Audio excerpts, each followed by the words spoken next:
అందరికీ నమస్కారం అండి. ఒక జ్యోతిష్యుల వారు ఒక జ్యోతిష్యుల వారు మాట్లాడకూడని మాట ఏంటయ్యా అంటే, మీ దగ్గరకు తన యొక్క భవిష్యత్తు తెలుసుకుందామని వచ్చినప్పుడు నంబర్ 1 తన యొక్క భవిష్యత్తు తెలుసుకుంటానికి వచ్చినప్పుడు, నీ దరిద్రపు జాతకం, నీ బతుకంతా ఇంతే, నీ బతుకంతా ఇంతే అని అనకూడదు. ఇప్పుడు లేటెస్ట్‌గా చాలామంది ఏం ఆలోచిస్తున్నారంటే, ఏదో మనం చెప్పేసేస్తే అది జరిగిపోద్ది. మనం చెప్పేసేస్తే జరిగిపోయే లెక్కనైతే దేవుడెందుకండి ఇంకా? మనమే దేవుళ్ళం గదా! సో, అటువంటి తప్పు నా దగ్గర నేర్చుకుంటున్న వారు మాత్రం దయచేసి చెయ్యొద్దు. మీకు ఆల్రెడీ అన్ని పాయింట్స్ చెప్తున్నాను నేను. ఓకేనా? అన్ని పాయింట్స్ మీకు చెప్తున్నాను. మీరేం చేయాలంటే దానికి తగ్గట్టుగా చెప్పుకోవాలి. సరే, వాస్తవంగా దరిద్రపు జాతకమే. దీన్ని మనం ఎలాగా డీకోడ్ చేయాలి? Number 1 point. ఎక్కువగా జాతకాలు చూపించుకునేది ఎక్కువ మంది 100కి 95% హిందువులు చూపించుకుంటారు.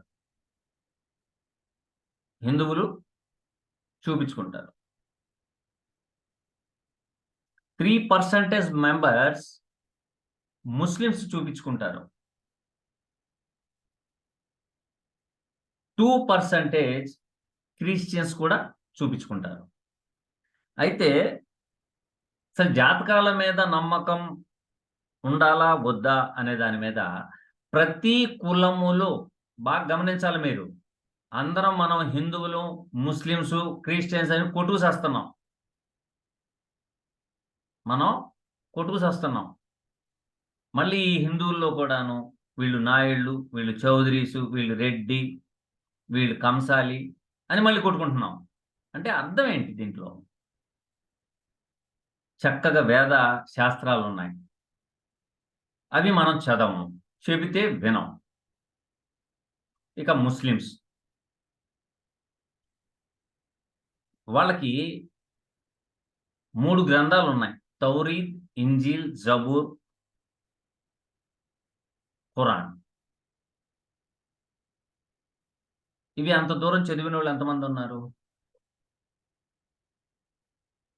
ఇక క్రిస్టియానిటీలో బైబిల్. బైబిల్ కంటే ముందల మనం తెలుగులో రాసుకుంటాము. కానీ హెబ్రూ భాషలో ఉన్నాయి అన్నీ. అయితే చాలామంది మన హిందూ సోదరులు గాని, ముస్లిం గాని, క్రిస్టియన్ గాని ఏం చెప్తారంటే, జాతకాలని నమ్మకూడదు అని అంటారు. చాలామంది హిందువులు కూడా నాకు తగిలారు. ఎందుకు నమ్మకూడదంటే, అది జరుగుద్దా? జరగదా? అనే అపనమ్మకం. అయితే దీంట్లో పూర్తి సారాంశం ఏముంది? పూర్తి సారాంశం ఏముందంటే, ఎప్పుడైతే మీకు యోగం ఉంటదో, ఆ యోగము మీరు అక్కడికి వెళ్ళిన తర్వాతే మీకు ఆ యోగం వస్తది. ఆ యోగం ఆ జ్యోతిష్యుల వారి దగ్గరికి వెళ్ళినప్పుడే మీకు ఆ యోగం వస్తది. లేకపోతే రాదు. ఎందుకు రాదంటే, భగవంతుడు నువ్వు ఫలానా వ్యక్తి దగ్గరికి వెళ్ళిన తర్వాత వారు ఇచ్చిన సజెషన్స్, సూచనలు మేరకు నువ్వు చేయడం వలన నీకు అభివృద్ధి యోగం ఉంటది అని అర్థం. అయితే అంతా భగవంతుడు చేసినప్పుడు ఇంకా మళ్ళీ జాతకాల మీద మనం డిపెండ్ అవ్వాల్సిన అవసరం ఏంటి అనే భావంతో చాలామంది రారు. రాకపోవడం వలన పెద్ద నష్టమేం లేదు. అలాగని వస్తే ఏదో అభివృద్ధి ఏదో ఉంటదనేది కూడా మీరు నమ్మకం పెట్టుకోవద్దు. ఎందుకంటే జీవితమంతా తను భ్రమలో బతికే యోగం ఉన్నప్పుడు మీ దగ్గరికి ఎలా వస్తాడు? రాడు. మీరు ఒకవేళ ఆయన దగ్గరికి వెళ్లి చెప్పినా కూడా నమ్మడు. కాబట్టి దయచేసి జాతక పరిశీలన చేసేటప్పుడు మీరు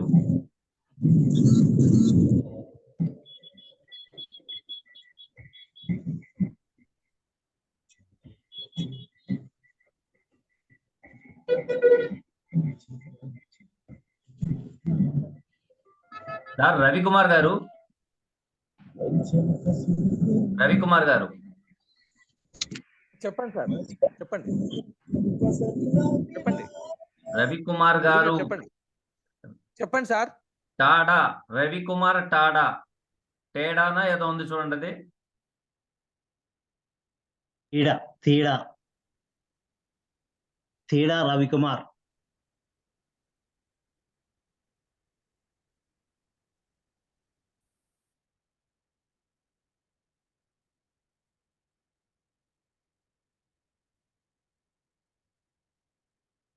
రవికుమార్ గారు మ్యూట్ లో వెళ్ళండి.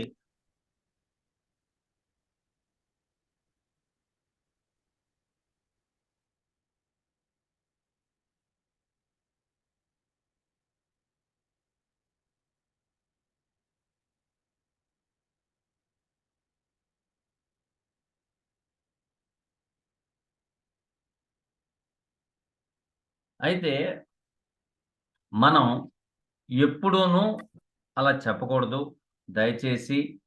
కాబట్టి ఇప్పుడు ఒక జాతకుడు యొక్క చార్టు నేను ఆల్రెడీ మీ అందరికీ పంపడం జరిగింది. ఆ జాతకుడికి దాదాపు ఒక 3-4 జ్యోతిష్యులు అది వేస్ట్ జాతకం అన్నారు. అది వేస్ట్ జాతకం.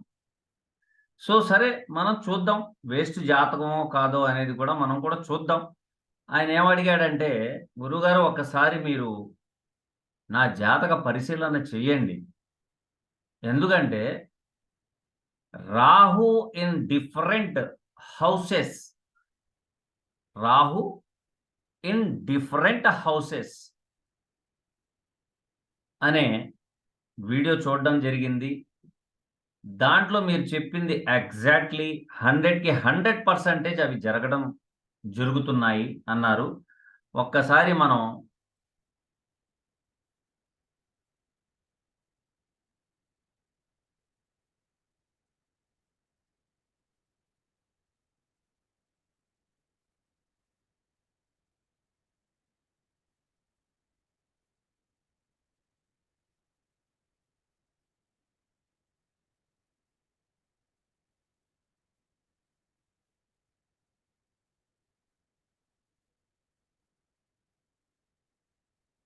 ఇది కనపడుతుందండి మీకు?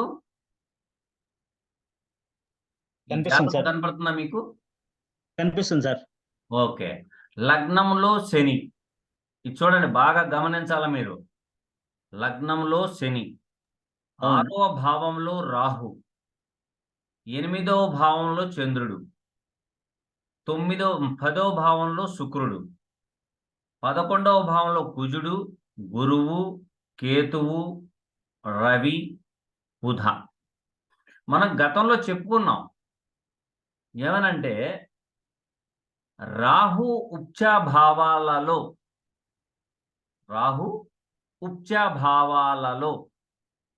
ఉంటే, రాహు ఏ భావంలో కూర్చుని ఉంటారో, ఏ రాశిలో కూర్చుంటారో ఆ రాశినాథుడు ఫలితము ఇవ్వాల్సిందే.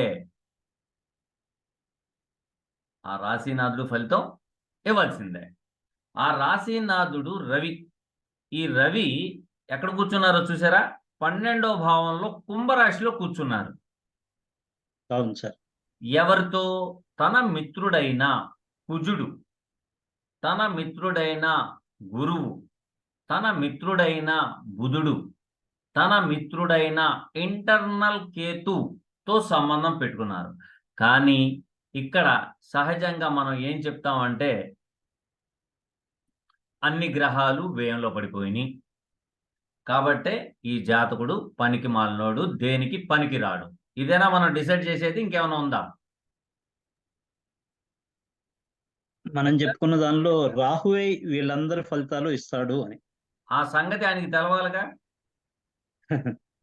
సో ఇక్కడ మీరు గమనించండి, రాహు ఏ భావంలో కూర్చున్నాడు? 6వ భావంలో కూర్చున్నాడు, 6వ రాశిలో కూర్చున్నాడు. 6వ రాశి ఏంటి? శత్రువు, రుణము, రోగము, సేవ, ఇవి అన్నిటినీ తను మింగేస్తాడు. అంటే శత్రువుల్ని కూడా మింగేస్తాడు. అంతర్గత శత్రువుల్ని కూడాను మింగేసే బలం కలిగింది Rahu. At the same time Rahu aspect on Mars, Jupiter and Sun and Mercury. So ఇక్కడ ఉన్న 4 గ్రహాల ఫలితం కూడాను రాహువే ఇవ్వాలి. రాహువే ఇవ్వాలి. అయితే గతం వీడియోలో ఒక చిన్న విషయం అడగలేదు. చాలా మంది నాకు మెసేజ్లు పెట్టారు. మేషలగ్నం గురించి చెప్పారండి, రాహు గురించి, అన్ని రాసుల గురించి చెప్పండి అన్నారు. అయితే వాళ్ళందరూ పెట్టిన మెసేజ్ గురించి పక్కన పెట్టేయండి. మన గ్రూపులో ఒక స్టూడెంట్ కూడా అడిగారు. గ్రూపులో అడిగిన వాళ్ళకి చెప్పడంలో తప్పు లేదు, ఎందుకంటే వాళ్ళకి తెలియపరచడమే నా యొక్క భావన.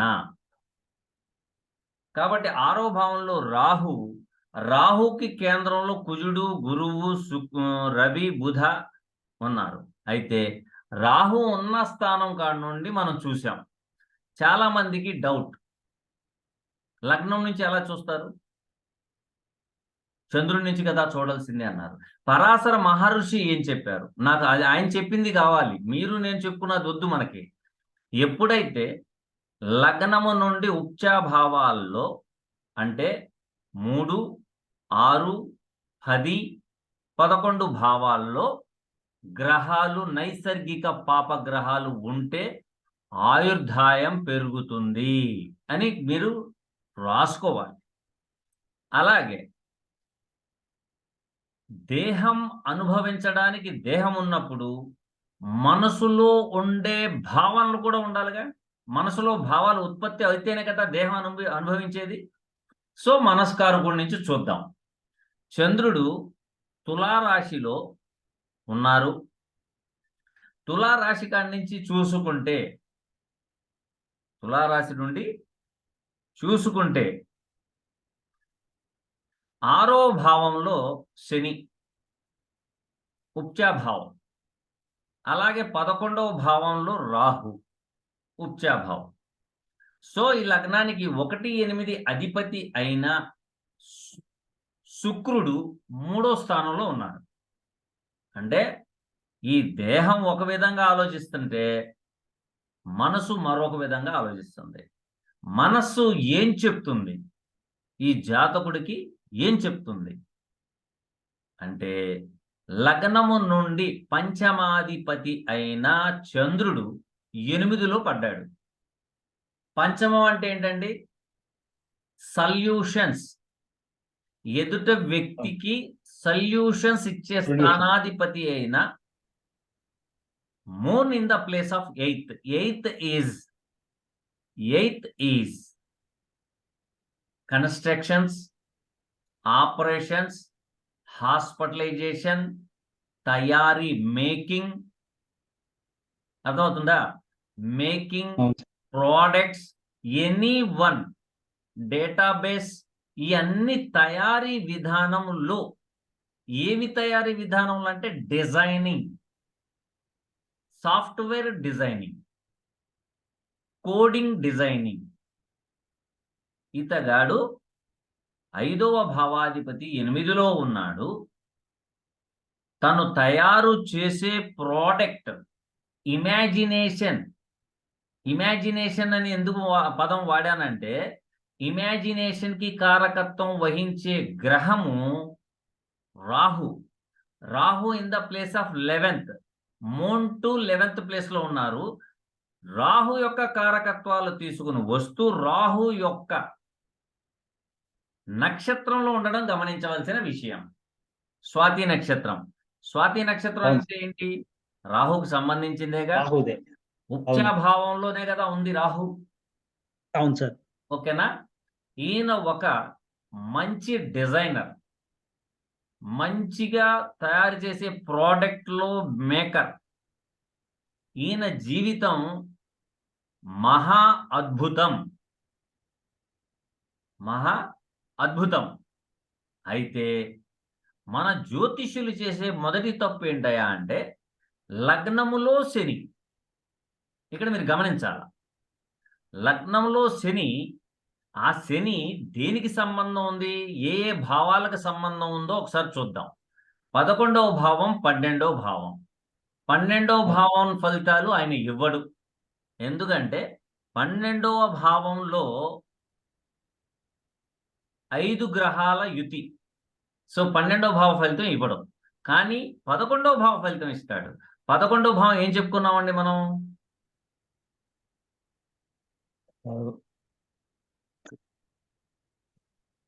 కార్యసిద్ధి. Social circle. సర్కిల్.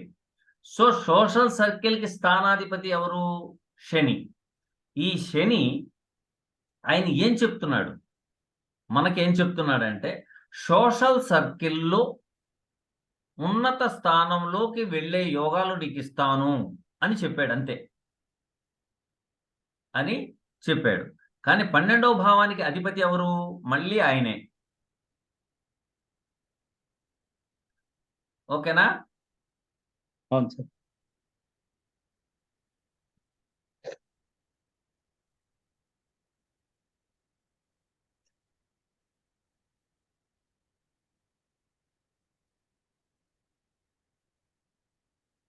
ఓకేనా? ఇప్పుడు చూశారు కదా, 12వ భావానికి అధిపతి కూడాను శని. ఈ శని లగ్నంలో ఉండి మూడో స్థానం, మూడో స్థానం అంటే ఎవరిది? మీన లగ్నానికి మూడో స్థానాధిపతి అయినా 8వ స్థానాధిపతి అయినా శుక్రుడు 10వ భావంలో కూర్చున్నారు. అంటే తన యొక్క కెరియర్లో, డేటా డెవలపర్లో, డిజైనింగ్ వర్క్లో, లేకపోతే సాఫ్ట్వేర్ డిజైనర్లో, కోడింగ్ డిజైనర్లో, కోడింగ్ డెవలపర్గా, అంటే ఒక ప్రోడక్ట్ని తయారీ చేసే విధానములో నెంబర్ 1. అయితే మన జ్యోతిషులందరూ శని అక్కడ ఉన్నారు కదా అనగానే శని పాడు చేయడండి. మీరు బాగా గమనించాల. చాలా మందికి శని ఏలినాటి శని అన్నా, లగ్నంలో శని ఉండినా, లేకపోతే అర్ధాష్టమ ఏలినాటి శని అన్నా, అష్టమ శని అయినా, వ్యయ శని అయినా మీరు కంగారు పడిపోతారు. ఏం కంగారు పడాల్సిన అవసరం ఏం లేదు. ఈ శని డిసిప్లైన్ కారకుడు. శని డిసిప్లైన్ కారకుడు, సనాతన ధర్మానికి కారకుడు, సనాతన ధర్మానికి కారకుడు. ఆయన లగ్నంలో కూర్చున్నారు. సో ఇతగాడు ఎంత తెలివితేటలు ఉండినా కూడాను, ఎంత తెలివితేటలు ఉండినా కూడాను అటువంటి ఎపీరియన్స్ లేకుండా చేస్తాడు శాటర్న్.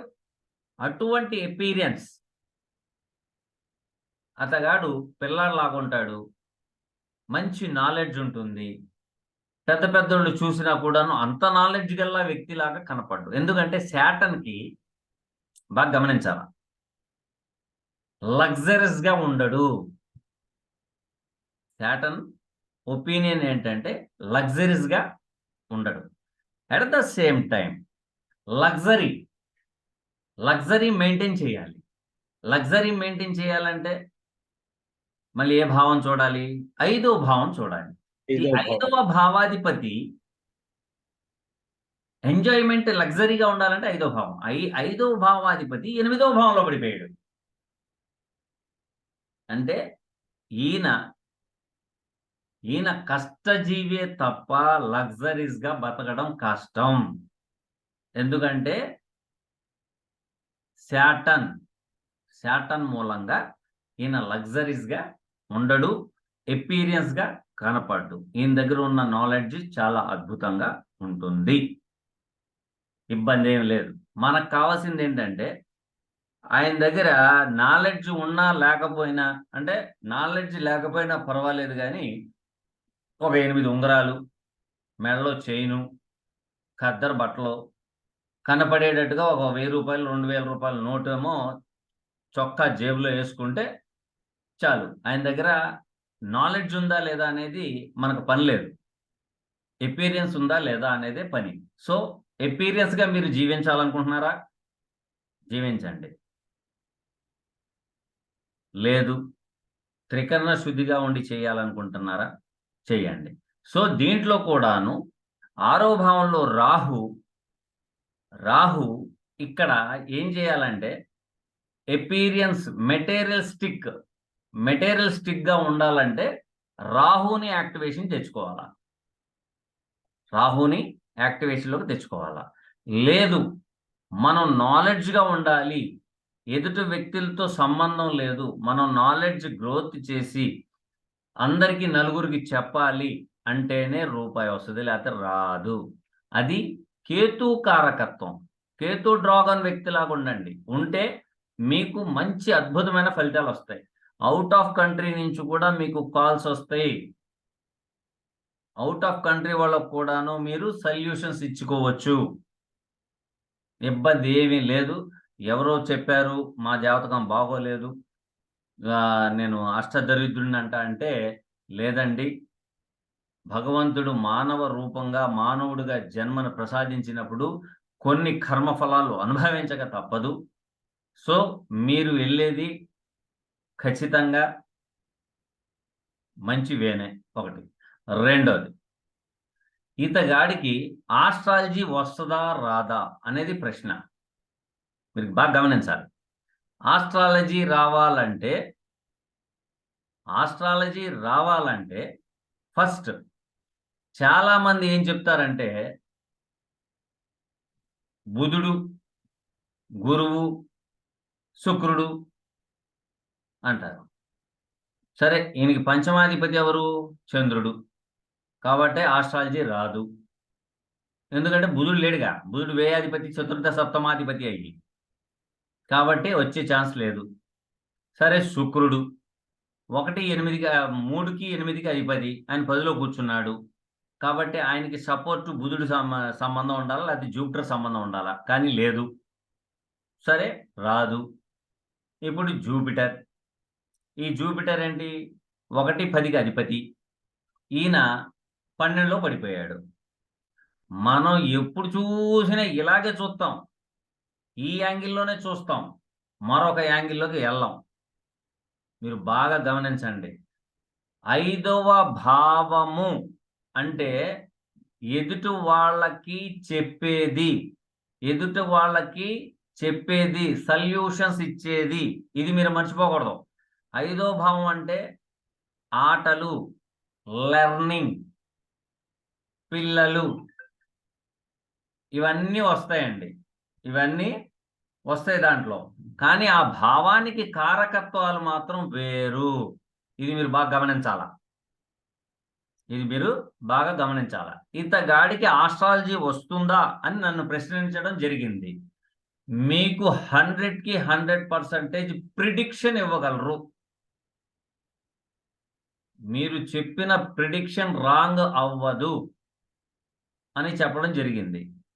అయితే వారు వెంటనే మాకు వాట్సాప్లో మెసేజ్లు పెట్టడం జరిగింది.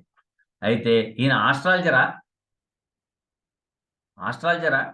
కాదే, ఆయన చెప్తే ప్రిడిక్షన్ ఎలా జరుగుద్ది? అది కరెక్ట్ కాదే. కానీ మీరు గమనించవలసింది చార్ట్లో చూడండి. Jupiter and Ketu combination, Ketu and mercury combination, Jupiter and Ketu, mercury and Ketu ప్రతి విషయాన్ని సూక్ష్మంగా గమనించాలి మీరు. ప్రతి విషయాన్ని సూక్ష్మంగా, స్పిరిచువల్గా, త్రికరణ శుద్ధిగా అతగాడు ప్రయత్నం చేస్తే ఖచ్చితంగా ఆస్ట్రాలజర్ అవుతాడు. ఎందుకంటే 8వ భావంలో ఆస్ట్రాలజీ ఉంది. గుప్త నిధులు, గుప్త శాస్త్రాలు, ఇవి అన్ని 8వ భావంలో ఉన్నాయి. 8వ భావాధిపతి అయిన శుక్రుడు 10వ భావంలో కూర్చున్నారు. 8వ భావాధిపతి 10లో కూర్చున్నారు అంటే దానికి అర్థం తయారీ విధానంలో తన యొక్క కెరియర్ ఉంటుంది. Jupiter 9th aspect Jupiter 9th aspect ఎక్కడ పడుతుంది చూడండి, చంద్రుడి మీద పడుతుంది.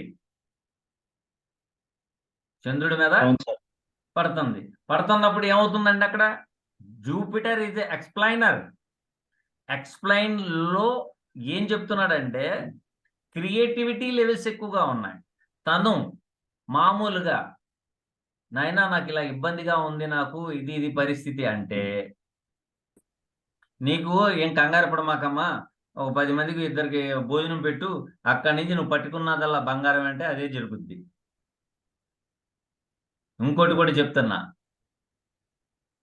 ఈతగాడు ఎక్కడైనా యాక్సిడెంట్ అయ్యి పడిపోయి ఉంటే, ఎవరైనా కాళ్ళకి గాయం కలిగితే ఏదో రోడ్డు పక్కన ఉన్న పిచ్చి చెట్లు గబగబా పీక్కొచ్చేసి వాటి రసాన్ని ఇలాగా నలిమేసి రసం పోసినా కూడా అది అమృతం అయిపోతుంది.